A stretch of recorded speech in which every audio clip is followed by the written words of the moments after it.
Hello, Puget Sound community. This is Jake Nelko, again from Career and Employment Services. And today, as part of our Ask a Logger series, we are joined by David Baars, an economics alumnus from the class of 2008. David just received his MBA from Carnegie Mellon University in my hometown of Pittsburgh, and currently serves as Senior Program Manager on the Google Cloud team at Google in San Francisco, California, which you're going to hear more about in a minute. So thanks so much for joining us, David. Yeah, thank you so much. I appreciate the opportunity. Yeah. And thank you to those in attendance and those watching this recorded video for joining us as well. The first 15 or 20 minutes of our conversation will be dedicated to an interview with David that I'll conduct, and then at which point we will open up the conversation to those in attendance to ask some of their own questions. So let's just jump right into it. David, if you could start by describing your job and employer. Sure, absolutely. So I work for Google Cloud. So within the broader Google, I think most people are probably pretty familiar with Google as a search term. And I work within the B2B part of the business that works with different providers. So if you think about broader Google itself, there's the Google, which is the search advertising business. There's YouTube, which of course many people have heard of. And then there's Google Cloud, which is the third largest part of Google. And it comprises our SaaS offering. So G Suite, which a lot of people are probably using at different universities. I'm not sure if Puget Sound is using it or not. But there's also infrastructure as a service, platform as a service products as well within Google Cloud Platform. So a lot of companies will use Google software in order to help to host their software rather than actually buying their own servers. And so I work within the broader Google Cloud unit, and more specifically, I work with G Suite, which is our SaaS software as a service offering. Okay, great. And now we've got a little bit of that context, tell us a bit about how you got into this line of work. And I would like to hear a little bit about your path, because I think some of the steps that you've taken might be ones that students or alumni are considering. Yeah, absolutely. So I graduated back in 2008. So I graduated in the last recession, in the Great Recession.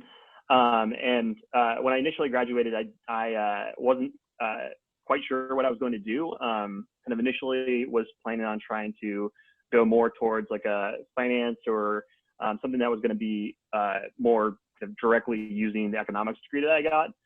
Ended up falling into a role at Sigma Chi headquarters, which was the fraternity that I was a part of in college. Was active there for several years, working to help them to expand to other universities. And from there, I transitioned into Teacher America, where I taught high school math for several years. And it was actually, when I was on a trip back up to the Pacific Northwest to visit some of my close friends up there, I started speaking with a good friend of mine who was working at a startup up there called Pipeline Deals, which was a software as a service technology startup up in Seattle. We started talking about like what things I was interested in, like where I was hoping to take my career after teaching, if I wanted to keep on teaching, and that conversation turned into a job interview, and it later turned into a job. So I ended up moving from Colorado up to Seattle and started working for a software startup there for 5 years, starting in kind of entry-level marketing, customer service role, really just kind of filling in whatever holes you can. Whenever you're starting in a startup, you end up wearing a lot of different hats. So you may have some sort of named role. In this case, I was a marketing analyst. But I ended up doing a bunch of different things. I was a customer ambassador. I was working on our paid search program. I was learning a ton of things at the same time, and helped to grow out our marketing team at the company. And over 5 years, got to kind of help grow the marketing team from one person, myself, to a team of people and contractors, and led the marketing team there at Pipeline Deals. I decided that I wanted to kind of transition. I wanted to keep on working in technology, but wanted to try my hand at working at a larger company. and also wanted to solidify my basis in business. So I ended up pursuing a business degree, which is what brought me to Carnegie Mellon. Carnegie Mellon is like one of the premier technology schools in the world.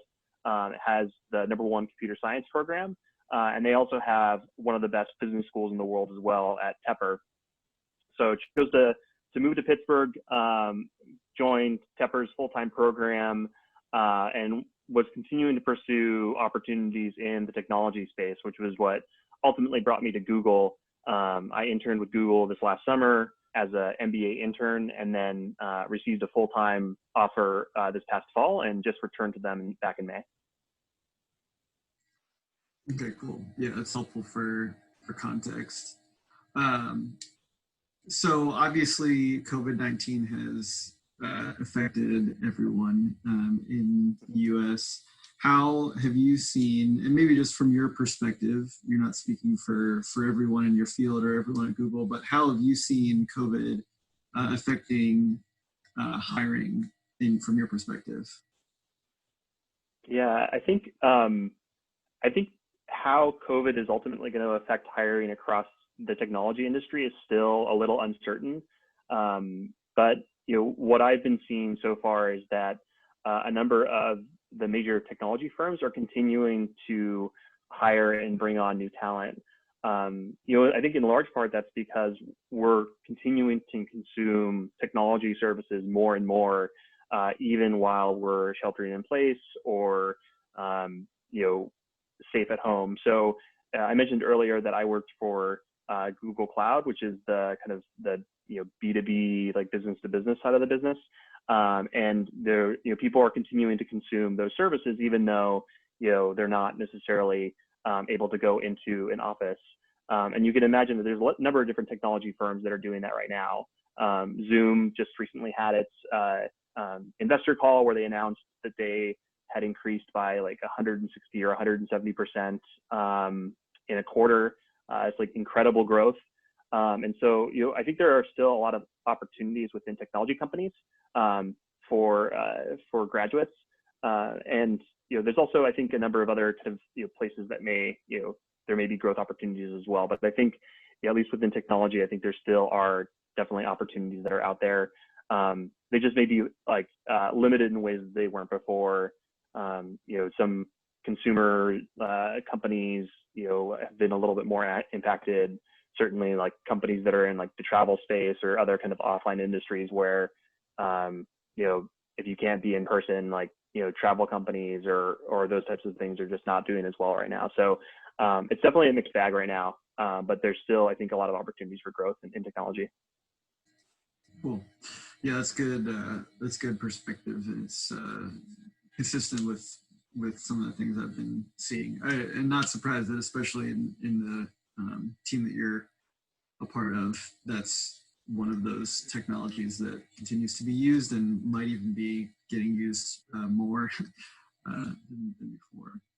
So shifting gears to your thought process when you were a student, what was one thing that you wish you had done as an undergrad that to prepare for life after graduation that you didn't do, or that you didn't do as early as you would have liked to? Yeah, I think one of the things I've really reflected back on, especially thinking about my undergraduate experience at Puget Sound, I was somebody who was really, really engaged with everything on campus. So I was really active in my fraternity. I was the chapter president or consul for people who know those terms. I was, active in the Associated Student Body. I was a part of a bunch of different clubs. So I got like really engaged with what was happening on campus, but I never really took a moment and kind of picked my head up a little bit and thought more about what were the types of roles that I'd want to try to explore in the future. I certainly was interested in business. That was one of the things that drew me to economics. And I was really interested in these kind of philosophical as well as like practical questions about how and why people make decisions. But I never really actually took the time to speak with either with alums or with people in different businesses about things that they do. And I never took the time to really understand about different roles outside of the roles that I, just kind of knew just from, just kind of interacting with people in the world. And I think if I had done that, I would have had much broader perspective in terms of like what opportunities were actually out there. And maybe I would have made some different decisions. When I kind of got to the point where I was getting close to graduating, I realized that I didn't really know a lot about a lot of the different jobs that were out there. And that made the process of talking to prospective employers or talking to hiring managers much more difficult. And while I was able to get some interviews in those early days, none of them actually ended up really panning out because I didn't really know much about what I was talking about, and I didn't know what things that they were looking for either. And so by not knowing like what I was really truly interested in when it came to working, as well as not really knowing what businesses were actually interested in, it just wasn't a really good combination. So I would say that like one thing I would really encourage people to do is take the time as an undergraduate and like really set up opportunities to talk with alums that are in a variety of different fields, even if it's in something that like you're not really sure you really want to do, but just take that time to really get to understand like what they do on a day-to-day basis, like what do they love about their job, and what types of skills would they need to develop at Puget Sound in order to be successful in that role in the future. I think those types of things will really help you lead you to the right industry and like the right role for you. And also when it then comes time for you to start like pursuing and thinking about where you'd want to work in the future, you'll have a network with which to draw back on to know, okay, this person was in a similar role. Maybe I can touch base with them and talk a little bit about what I'm interested in now. But I was just too worried, I think, as an undergrad of looking stupid and like asking the wrong question or like not knowing enough. And I really should have just like taken that opportunity and just, been more like clear with people and just said, hey, like, I don't really know anything about your role or your industry, but it sounds kind of interesting. Can you just tell me more about it? And had I done that, I think I would have avoided a lot of heartache early on in my career. Yeah, that makes a lot of sense. I think that's pretty consistent advice that we hear from people. There, for anyone who's watching, there are programs that CES will do, like Ask Night, which is a night that when we're on campus, we bring 50 to 70 alumni to campus to just meet students. You come, you walk up to someone and start a conversation. There's a lot of people who do interesting jobs, but whose job title might not be familiar, whose employer might not be familiar. David, your employer in Seattle was not one that I had heard of, because there are tons of employers out there that people haven't heard of, but have a lot of interesting opportunities. And I think that's good. That's good advice. I think even some of the terms that you've used are terms that, and you've defined like business to business. B2B is a really common term when you get into the field, but you might not know that until you talk to someone who's in the field or something. So that's really good advice. So on the flip side of that question, what was something that you concerned yourself with as an undergrad that you wish you wouldn't have worried about quite as much? Yeah, I guess it comes back around to that idea of how people were perceiving me and thinking about me. I think I oftentimes, and thinking back on my time at Puget Sound, I was always very concerned about how others were perceiving me. And I wanted to always seem like I always wanted to be like the most prepared person around, and the person who had the answers. And it was so often that like there'd be times where I wouldn't engage because I was afraid that I would look silly or stupid. And I'm looking back on that now. I wish I would have had more courage to have like acknowledged the times in which I was either more confused or maybe afraid to engage, and pursued that a little bit more, concertedly when I was there. I think one of the things that looking back on it, like in a big way, so when I joined Teach for America, like one of the really, I think, eye-opening things about that experience is your you're working with, at least in my kind of case, I was working with a community that was like it was actually basically like right alongside the community that I grew up in Colorado. So I grew up in Colorado, I taught in Colorado, and a lot of the students like lived in neighborhoods that were so close by to where I lived, but I had never interacted with them.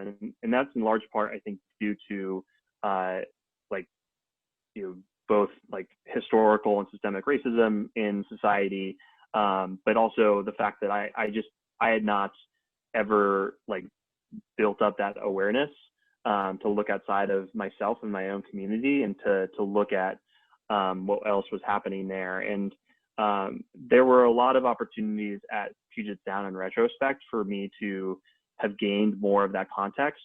And I just didn't take advantage of it because I was either too afraid or too like uncertain about interacting with those communities. And I ended up doing that a lot in Teach for America, was much more active there in sense, but I wish I would have taken that opportunity earlier on when I was in Puget Sound and not been so afraid about looking or feeling like I wasn't saying the right thing. Great. Yeah, I'm sure I can certainly relate, and I'm sure a lot of other people can too. You were talking about Teach for America, which was that was your first job out of undergrad. Teach for America. It was my second job. I worked for my fraternity for a few years. Oh, right. Yeah, sorry. Okay. So, well, thinking about those experiences, and just the current, the way that people get jobs now and the current job market, what tips do you have for people who are preparing to apply for a job, whether it's with Google or a different employer? Be specific or broad, however you want to answer that question. Yeah, absolutely.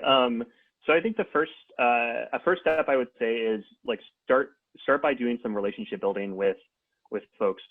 So you obviously have a network within Puget Sound that you can draw back on, but more broader than Puget Sound, you also have the network of people who you grew up with, others that you've interacted with through maybe clubs or organizations that you're a part of. So look at drawing back on that network to do some information building on the types of organizations that you may be interested in. I would say when you're approaching that, try to approach it in a way that's not super transactional. So when it comes to, say, like a company like Google, there are a number of other Puget Sound alums who are at Google, and I'm sure that a number of them would love to talk to students about their experiences and such, and they may not necessarily be in a place where they're going to be able to like give you kind of a job necessarily right away at a place like Google, but they certainly can help you to understand the culture of the organization, the types of things that they may be looking for. They may be able to help you understand how you can spruce up a resume or approach a particular part of the business that you may not be familiar with. So just seek to reach out to alums and make that aim to build a long-term relationship, not just a transactional thing to just achieve a job. I think that's like a really key part of any kind of job search is you want to make sure that you're focused on building relationships and not just on trying to achieve like one particular aim, although that obviously that's important. The other thing that I would say is when you're looking at applying for different roles, definitely make sure that you're tailoring your resume to match the way in which the role has been described for you online.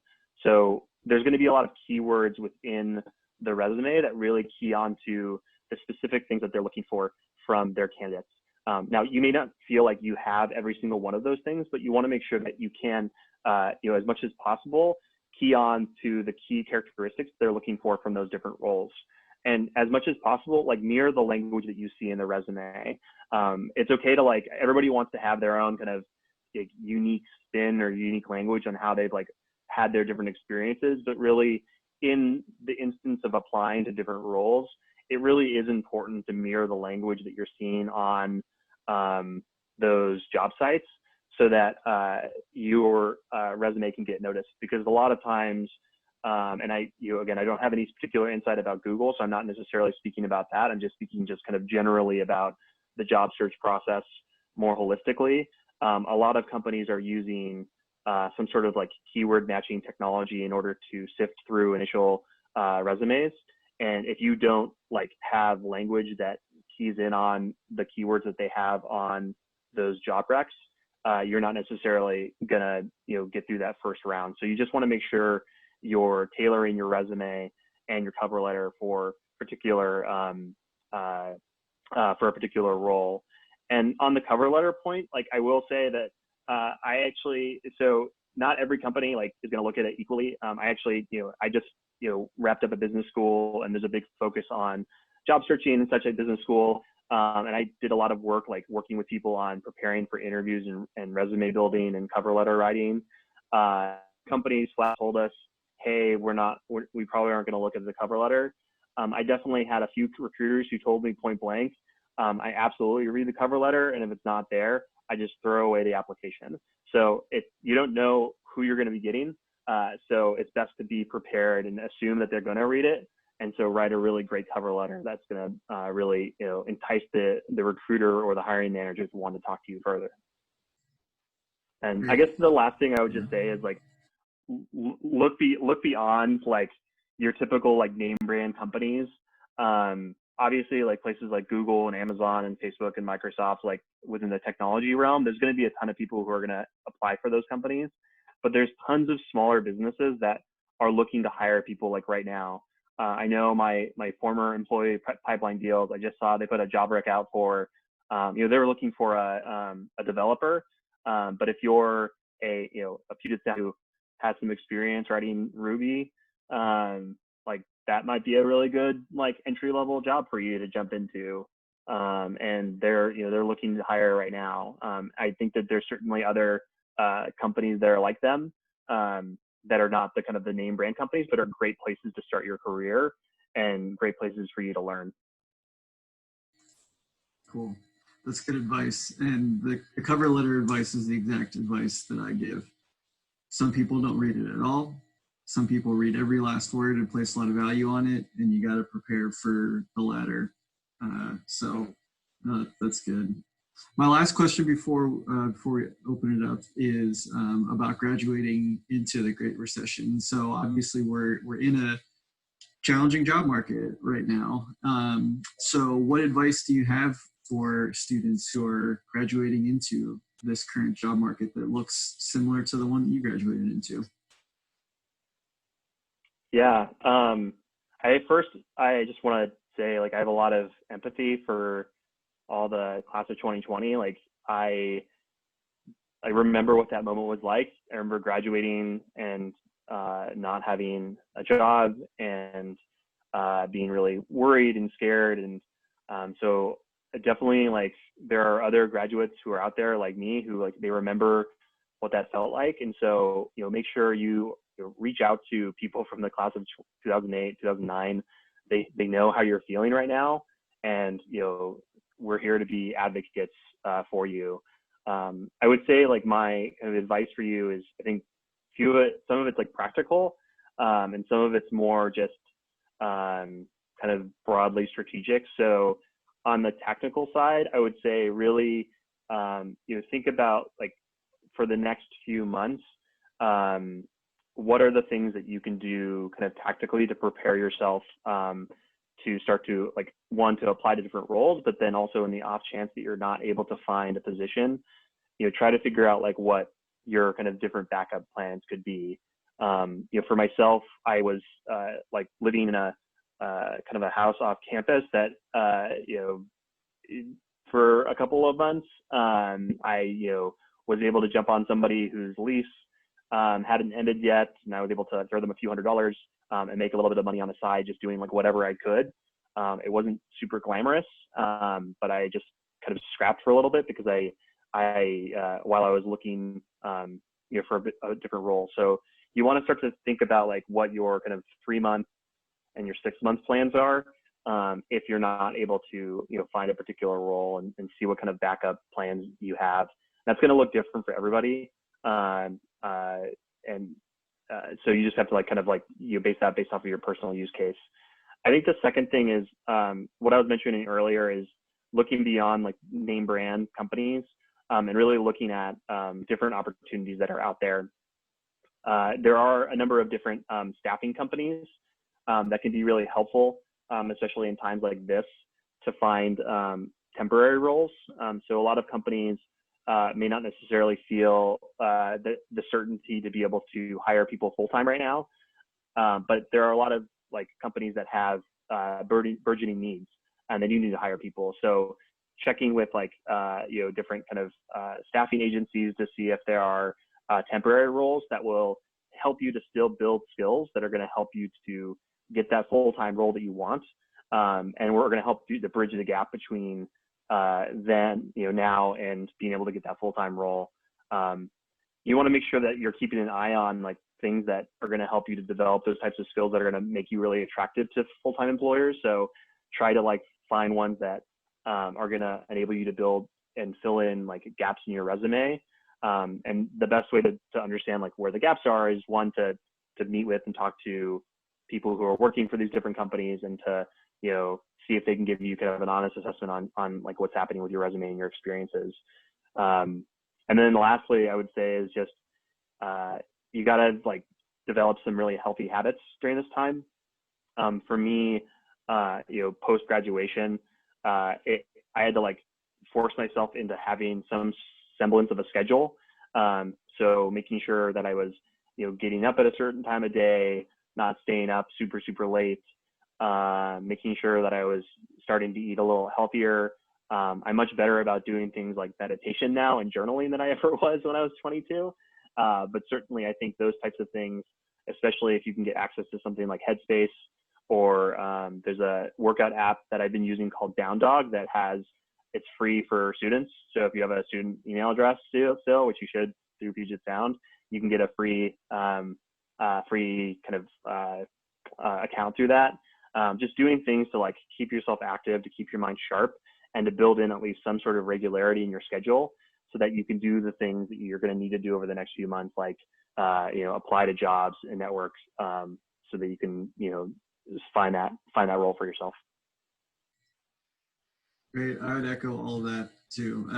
There's a couple of us on the advising team who graduated around the same time and dealt with our own job searches and career decisions during the Great Recession. So in addition to everything that David's mentioned, all the tips that he's mentioned and the advice, those are all things that we can flesh out together if anyone wants to make an appointment with me or one of the other advisors. And also, if you want to get in touch with alumni from 2008, 9, 10, talk to us. Reach out to them directly on LinkedIn, but also if you want to talk to someone first, then we can coach you through that. So thanks for bringing up all those really helpful points, David.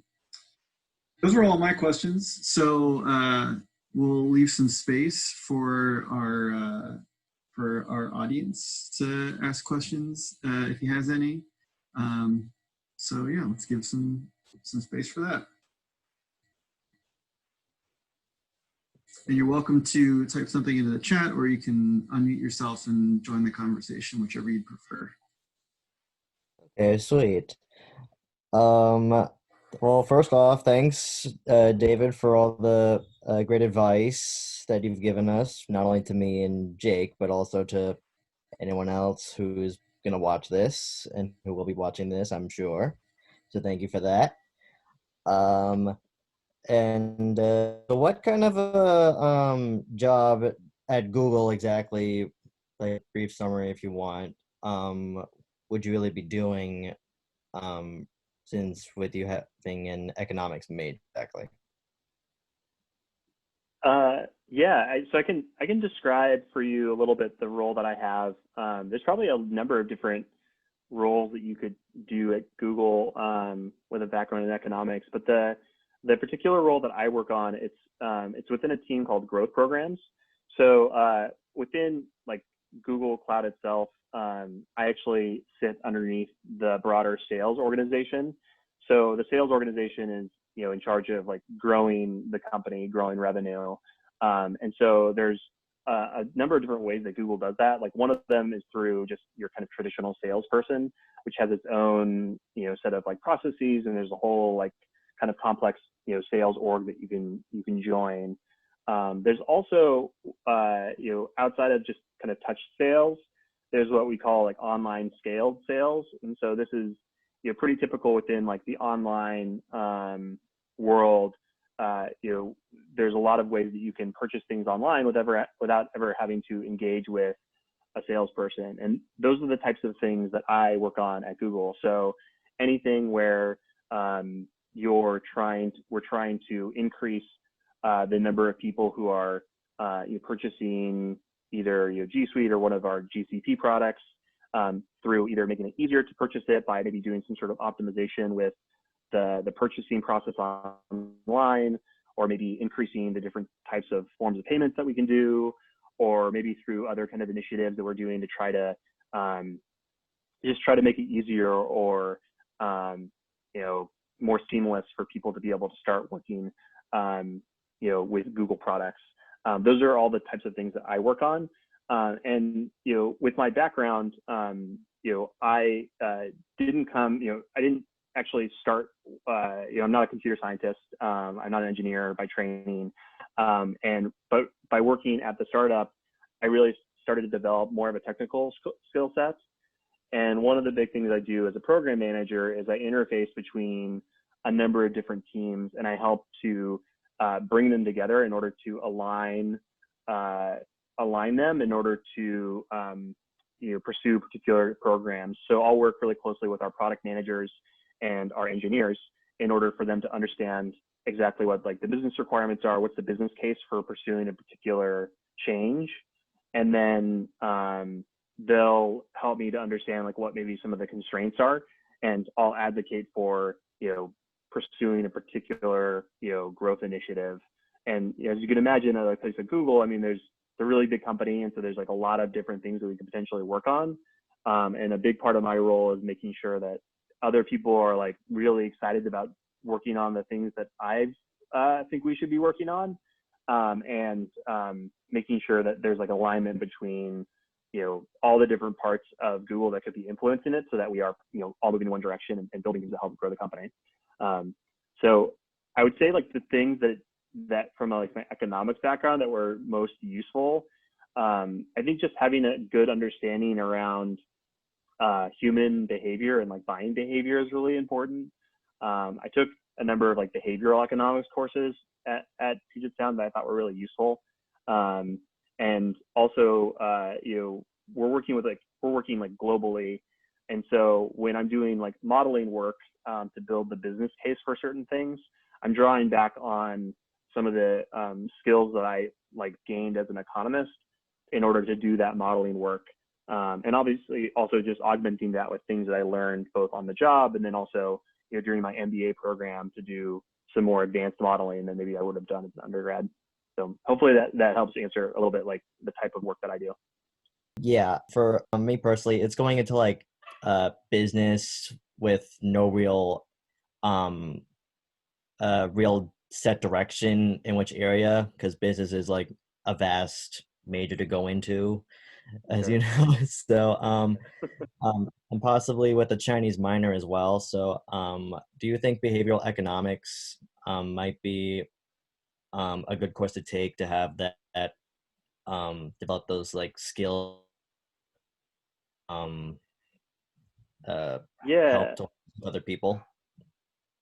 Yeah, that's a really good question. I mean, I think the behavioral economics course is really interesting for understanding how. So one thing I think is really interesting about that course, I think is very practical for the type of work that I do at Google, and I think the type of work that sometimes at technology companies is approaching things with like a testing and an analytical mindset. Oftentimes, economics and business, people have different theories about the way in which they think, the world should work, or the way in which if I do XYZ thing, then ABC thing should happen. And one of the good things about like technology is that you can actually test those things in real time, figure out if that's true or not. And so I think one of the things that could be helpful with, I think behavioral economics could be an interesting way to do this. Another kind of interesting kind of, courses that I would encourage you to consider would be any kind of coursework that would help develop your analytical skill set. So that could be statistics courses, or even kind of like entry level, like if there's any kind of like entry level like modeling or computer science courses that may look interesting, but things that are going to help to increase that analytical skill set so that you get comfortable with the idea of testing and being able to understand modeling for a particular behavior that you're trying to encourage. Oftentimes, a lot of the work that people are doing in these jobs is they're putting forth like a theory about, if I do, I'm going to just give a generic example, but if I moved this thing to another part of the page, is it going to cause my users to do the thing that I thought they were going to do, or is it going to cause some other sort of behavior? And you're trying to encourage people to pursue like one pathway over the other. And you want to make sure, and so with at like a technology company, they have oftentimes people in place to help you actually test those different assumptions. So as a person in the business world approaching that, what you need to have like kind of an analytical skill set to be able to design those tests and describe, here's what I'd like to do, and then two, to understand the underlying statistics so that you can understand like whether or not the change that you made was statistically significant or not, and therefore should we try to extend it across like a larger group. That's like a very kind of like niche example, but I would say, like, broadly speaking, anything that helps to increase your kind of analytical skill set is going to be very helpful for you at a place like Google or like any kind of like technology company that you may want to work at. Thank you, David. Yeah, absolutely. My pleasure. And feel free to, and I guess this is just kind of a general message. I'm more than happy to connect with people on LinkedIn. It's helpful if you can send me a note as to like why you want to connect with me. And it could be as simple as like you're a Puget Sound alum and you just want to connect with another Puget Sound alum. But that way I just know it's not kind of coming out of nowhere, and I have some context for who you are. Cool. Thanks for joining us, Jacob, and David. Thanks for joining us and sharing your insights. Yeah, I'll echo what Jacob said. Just having been through a job search in the recession and even just seeing our way out of it, and what that looks like, I think can be really encouraging to this class and to the classes like Jacob's that are going to be graduating in the next couple of years. So thanks for offering to make that connection, and I'll echo anytime you're sending that request to add a note, even if it's just, hey, I saw this video that you did for my college, would you be willing to talk some more? Is a great way to do that. So thanks to all of you for watching this Ask a Logger interview with David Baars. And for more information about how our office, Career and Employment Services, can support your career development, visit pugetsound.edu/CES to schedule an appointment with a career advisor like me. Thanks again, David. Thanks, Jake.